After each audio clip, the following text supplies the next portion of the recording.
Welcome to the Next Level Human podcast. As a human, you have a job to do. In fact, you have 4 jobs: to earn and manage money, to attain and maintain health and fitness, to build and sustain personal relationships, to find meaning and make a difference. None of these jobs are taught in school, and that is what this podcast is designed to do. To educate us all on living our most fulfilled lives through the mastery of these 4 jobs. I'm your host, Dr. Jade, Teta, and I believe we are here living this life for 3 reasons and 3 reasons only: to learn, to teach, and to love. In this podcast, I will be learning, teaching, and loving right along with you. I'm grateful to have your company. Here's to our next level.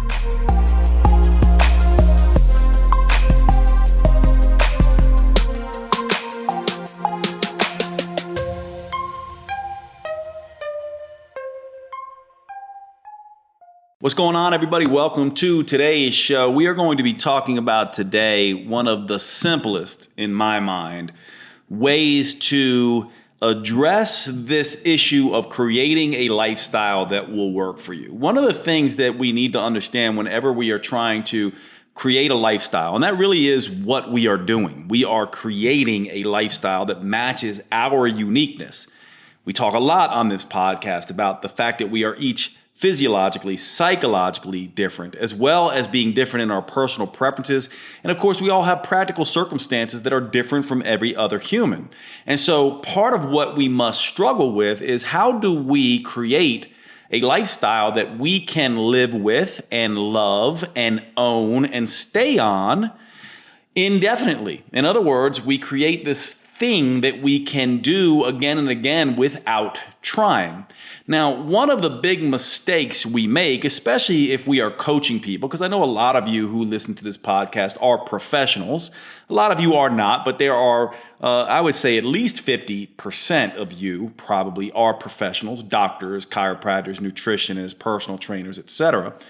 What we do, in my mind, and what I did for a very long time in my clinical practice, is way too much.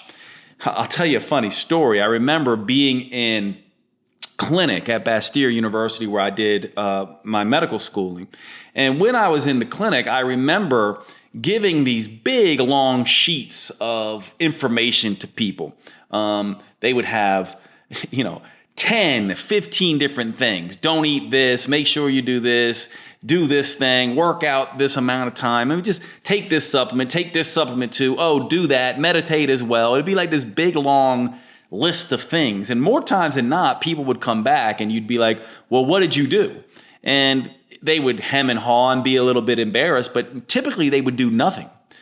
Because they were just so overwhelmed with how much to do. And the only thing they would do is maybe take the supplements that you gave them. And of course, we all know that supplements are meant to be just that. They don't really do well independently. You need to have the lifestyle and diet and exercise on board with the supplements for them to do well. And so what we typically do is we try to change way too much all at the same time. And therefore, we don't do anything, right? This is what practitioners oftentimes do. And this is what, the individuals do. When the fact of the matter is, when you really get down to it and really start digging into the research, there are only a few things that most people do. In other words, you may not be aware, but we tend to eat the same 10 foods over and over and over again as humans. We tend to have very particular behaviors that make most of the difference in whether we are healthy or not. For example, staying up late at night constantly and getting, poor quality and poor quantity sleep has this trickle-down effect that can ruin everything. Being a sitter rather than a stander or a mover has this trickle-down effect that can make us unhealthy. In other words, what I'm trying to suggest here is that there really are only a handful of things that we humans do, a handful of choices that we make that make the difference between whether we are healthy or unhealthy. Now, we would all like to think that these same things apply to all of us, but the fact of the matter is they truly don't. Different things impact people differently. Now, there is some common denominators. There are some things that work for most people most of the time, and we'll talk a little bit about that. But the point that I'm trying to make here is that when we are trying to make sustainable, lasting lifestyle change, we really should be focusing on the big rocks. What do I mean by the big rocks? Well, there's an analogy we oftentimes use. If I had a bucket, or if you had a big bucket, you could go out and find big rocks and stick them in the bucket. And these rocks are so big that maybe you can fit maybe 2, 3, maybe 4 of these big rocks in the bucket. But when you think about it, the bucket really isn't full because these big rocks leave a lot of gaps, right? It's not a perfect fit in this bucket. And so we then could add pebbles in to fill in the gaps. Well, it's still not full. We could add some sand in to fill in the gaps further. And then we could add water, and now this bucket is really full. But if we reached in there into this bucket and grabbed out these very big rocks, what we would find is that the pebbles and the sand and the water probably only make up a quarter or maybe an eighth of that bucket, right? In other words, the big volume in that bucket would be these big rocks. Well, when we think about lifestyle change, we really want to be thinking about the big rocks. What are the 2, 3, 4 things that we can do that will trickle down and make all the other habits better? For example, let's take sleep. It's a big rock. When we get adequate sleep, quantity and quality, which I realize is not sort of possible for everyone. We all have different situations. For example, people with sleep apnea, even if they get 8 hours of sleep, are still having poor quality of sleep and suffering as a result of that. But this is a big rock because it impacts hunger, and it impacts cravings, and it impacts cortisol, high cortisol levels, and it makes us more insulin resistant, and it makes us more tired and less motivated to exercise. And it has all these trickle down effects. If we could change our sleep, wave a magic wand and just sleep better, quantity and quality, we would have less hunger, less cravings, better energy, more motivation, more insulin sensitivity, less high cortisol levels, and a lot of things will begin to figure themselves out, which is why we see sometimes in the research simply people having sleep apnea, getting on a CPAP machine and correcting this issue, oftentimes lose weight simply from that one big thing because it is a big rock. Now, what I'm suggesting here is that these, in the research, oftentimes people refer to these things as keystone habits. Now, what is a keystone? If you ever look at an arc, a doorway, the ancient Romans and Greeks, when they would do a doorway, they would put a keystone in the center of that doorway up at the top so that it would balance and hold all of the structures above it. And this keystone made all the difference. Without it, there would be no doorway. The building would collapse. But with this keystone, all that structure could be held up. So when we're thinking about keystones in our lifestyle, we really need to be thinking about the 1, 2, 3, or 4 things that we can do that make all of the difference. This is critical. One of the things that we need to understand is that for most people, it's not about doing more. It's actually about doing the things that matter most less. And what I mean by that is that it's not 10 different things you need to do. It's just the 2 or 3 things that make the biggest difference that you need to do more of. Most people, when they want to make change, they want to add things on to a plate that is already overwhelmed, that is already overflowing. What we really need to do is be removing things and only keeping the things that matter most.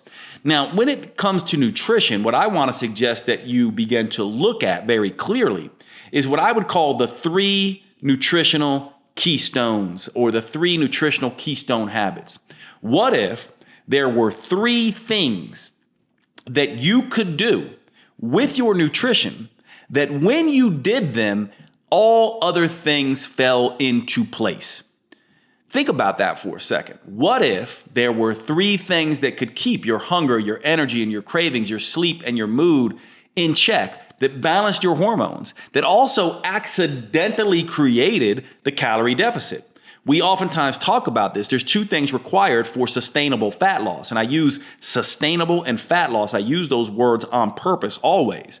We need a calorie deficit, and we need a sustained calorie deficit. Now, the sustained calorie deficit, how do we get that? Well, we get it through balancing our hormones, right? And so you need two things really, the calorie deficit and the hormonal balance that balances hunger, energy, and cravings so that we can sustain the calorie deficit. Now, a lot of people get this wrong because they think when we talk about hormones, this is one of the things that bothers me in the health and fitness industry.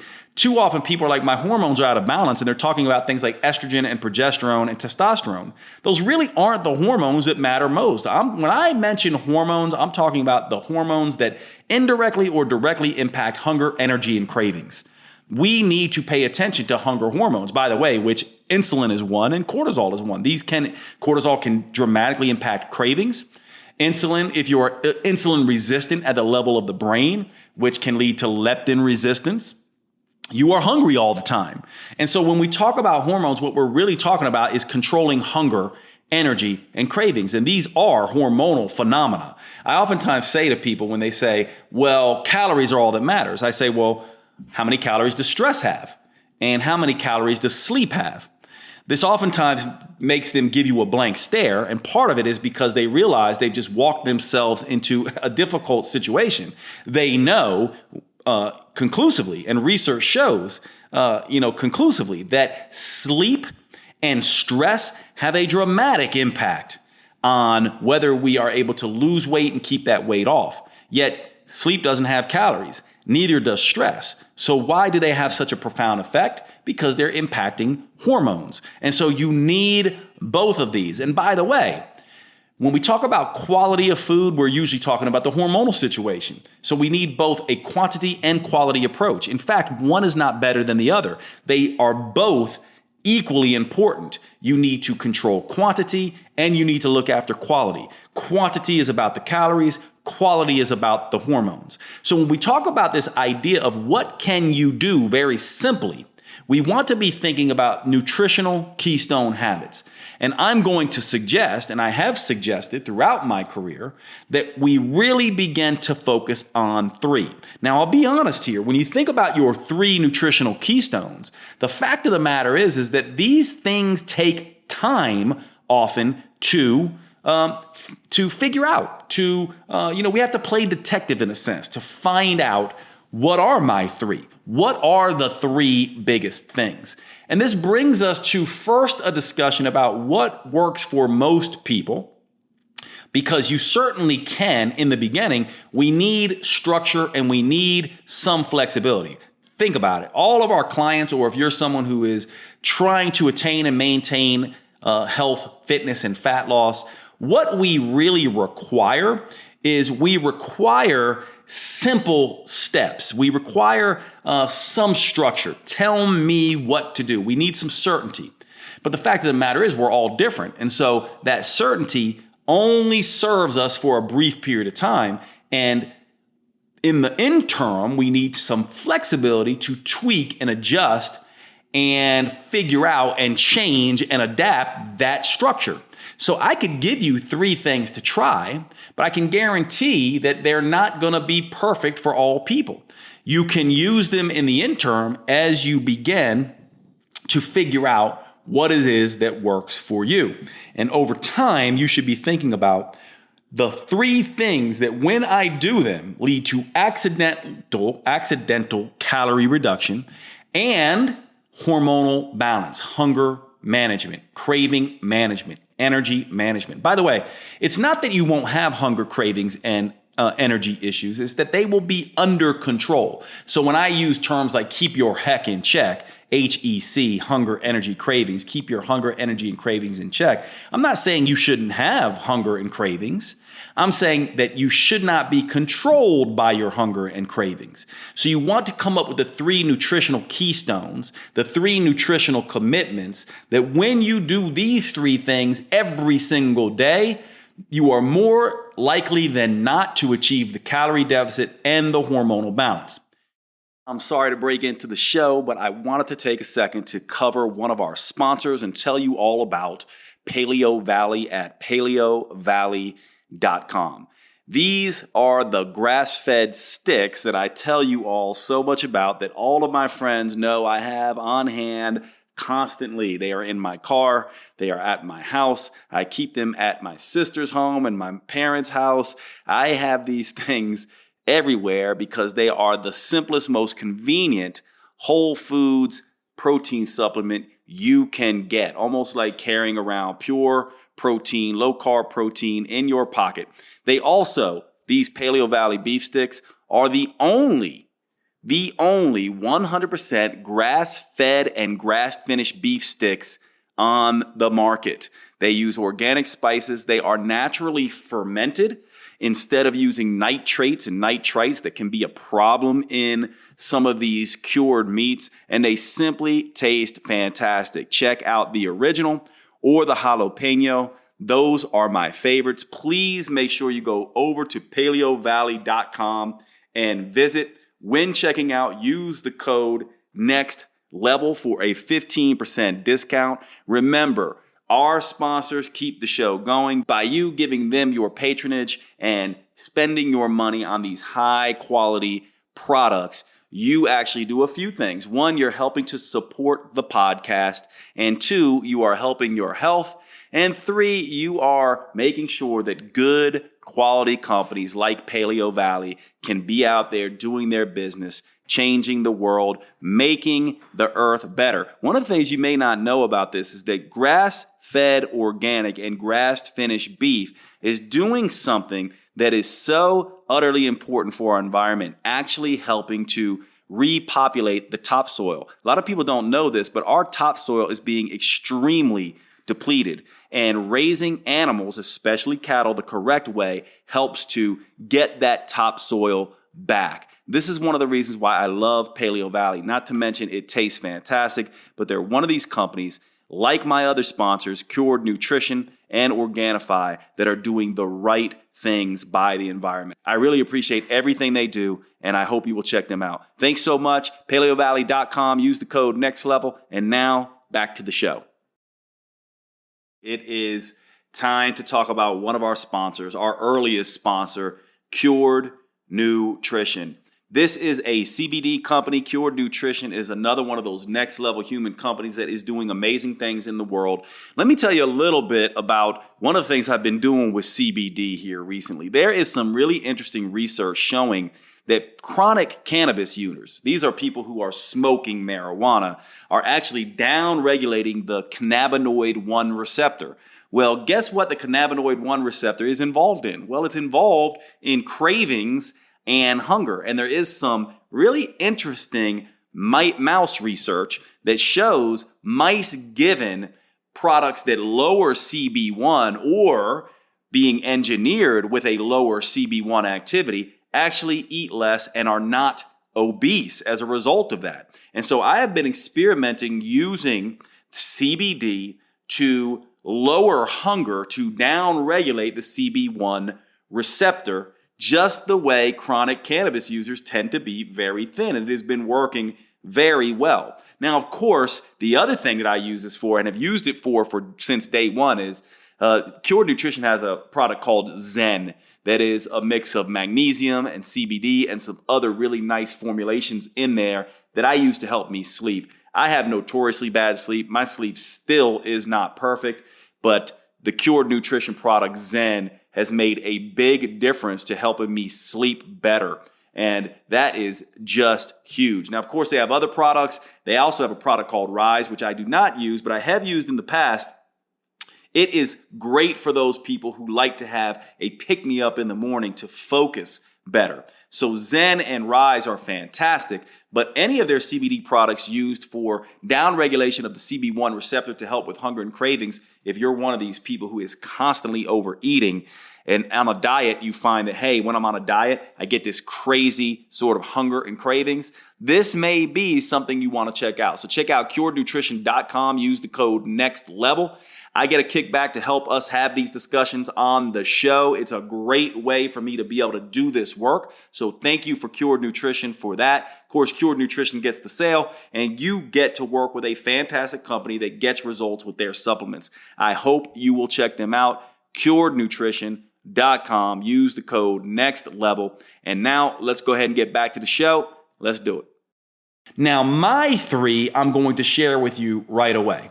The three that I do when I do them, and look, I don't do them all the time because sometimes, even though they're just three things, they can be difficult. But my three things are: number one, eat as close as possible to my body weight in grams of protein per day. When I'm able to do that, and rest assured, it is difficult to do. And also think about it this way. It's not that you have to achieve that number, but simply trying to achieve that number oftentimes makes you so full that you don't want to eat anymore. So I'm 225 pounds. So if I try to eat 225 grams of protein per day, I rarely am able to achieve that. But when I try to achieve that, I might get to 180, 170. But when I am doing that, I am full. I am satisfied. I am without cravings. My energy is good and my hunger is managed.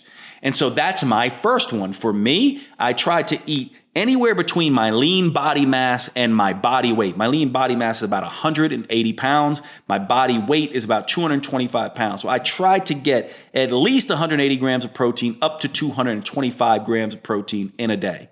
When I just do that one thing, it is huge for me in terms of making sure I don't overeat. I don't want wine. It's like, it is golden.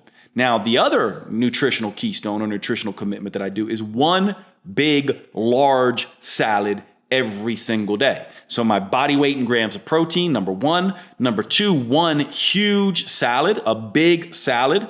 Greens mainly. I do arugula and I do romaine, usually with a little bit of feta cheese in there and a oil vinegar based dressing. Olive oil and vinegar work. Oftentimes I like to use something like Newman's Own oil and vinegar or Italian, relatively low calorie, tasty. But the idea is I just eat a bunch of roughage. And then the third thing for me is trying to get at least 4 liters of water in per day. This was perhaps my most difficult one. I notoriously, if you know any of my friends, they'll be like, dude, you don't drink enough water. This third one, though, when I'm on my game, this makes all the difference. So these are my three. And by the way, these three are a universal three. Most people will benefit from doing these three things. So if you're sitting here and listening and saying, hey, Jade, I don't have any idea what my 3 nutritional keystones would be, or my 3 nutritional habits would be, then you can use these.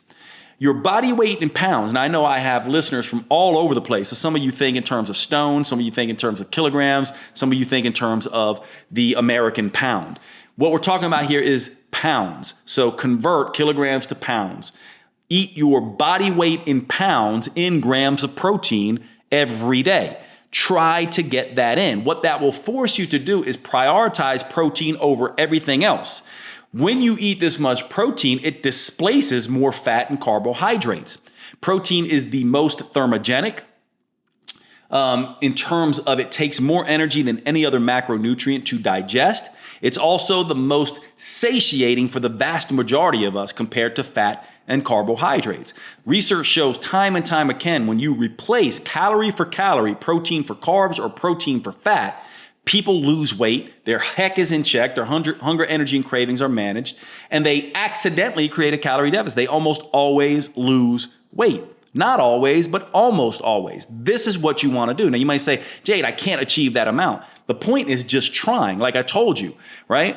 You don't always have to achieve it. The point is not to overeat and force feed yourself on protein. The point is just to prioritize protein so you eat less of everything else. Then adding in fiber, and then adding in water. And actually in the research is very clear. You've heard me talk about this if you're a regular listener to this podcast, that PFW, protein, fiber, water, these are the best things that you can do for your body to control hunger, energy, and cravings. Protein, fiber, water, protein, fiber, water, protein, fiber, water. This is why lean protein, vegetables, and fruits are so powerful. Fruits have a ton of water. Vegetables have a ton of water. Vegetables have very little, lots of fiber, not a whole lot of starch. And when I talk about vegetables, we're talking about, less starchy vegetables. So we're talking about greens here. Fruit is loaded with water, right? And of course, lean protein has very low calories plus a high satiation potential, really fills us up with not a whole lot of calories. One way to think about this, an example I always use, if you take a 8-ounce chicken breast, which is roughly anywhere between 40 grams to 50 grams of protein in it, and about 250 to 300 calories, you can compare that with your average donut, which is also about 250 to 300 calories, but it does not have any protein in it. It's all starch or sugar and fat. Now, most of us could eat 2, 3 donuts, maybe as many as 5. Hardly anyone is going to be able to eat 2, 3, or 5 chicken breasts. And if you did, you probably wouldn't want to eat anything else for the rest of the day. This is the difference, and this is what I'm talking about. Now, with these nutritional keystones, I just gave you mine, and mine serve as the universal nutritional keystones that I probably would tell you to try as your own. But there are going to be other things that many, many people can do. For example, some people I know, their nutritional keystone is, I don't eat until 4 o'clock. I fast until 4 o'clock. I also make sure I end my fast with a large protein shake, and I make sure I have a salad with dinner. I know someone, a friend of mine, who that's their nutritional keystone, right? And so the idea is you want to find and think about very deeply through your own experience, what are the 3 things that if I do them food-wise every single day, I end up eating less naturally, feeling completely satisfied, and lose weight effortlessly. What would those 3 things be? This is critical to understand. Now, once you get these 3 nutritional keystones, now you can begin to say, okay, I will just focus on that. Not 10 things, not 20 things, just these 3 things. This is where I suggest you start. Now, I want to introduce another sort of wrinkle here, because there's not just what we eat. There's also how we manage stress. There's how we exercise, right?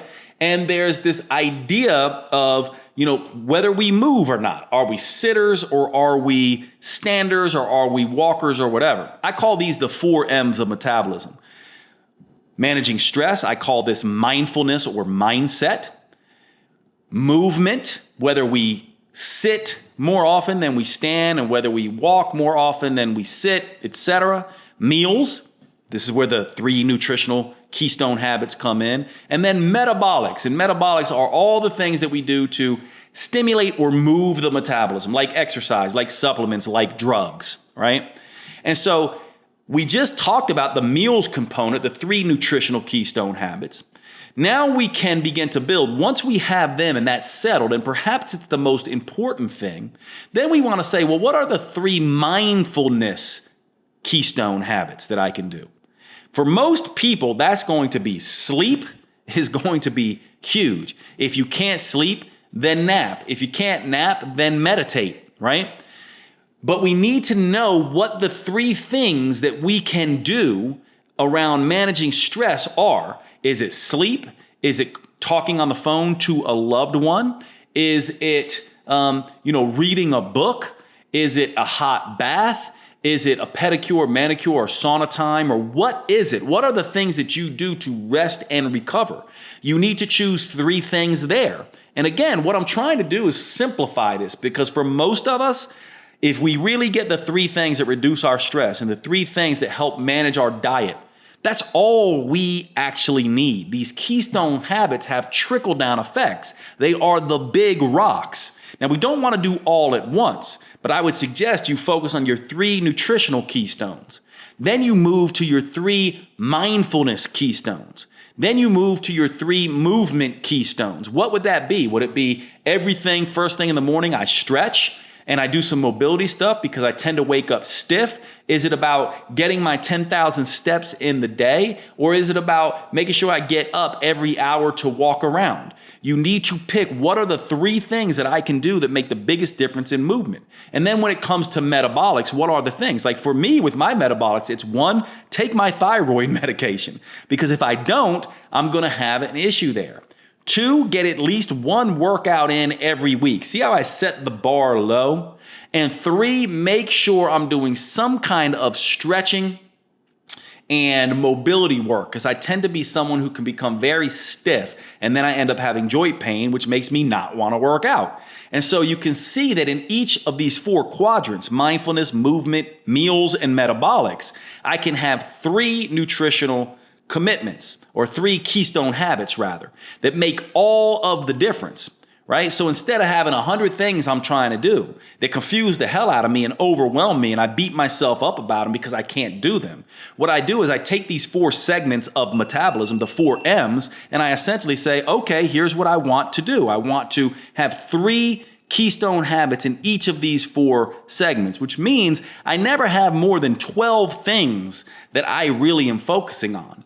And this is what I want you to begin to do, because oftentimes I get these questions that are just way off in left field. Should I do this? Should I do that? I call it more shit to worry about, right? It's just like, well, someone told me to do this. I should do that. I shouldn't do this. Or what should I do?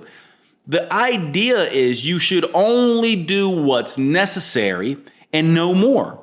Right? You should only exercise enough, but no more. You should do what it takes to reduce your stress, recover, and regenerate, but no more.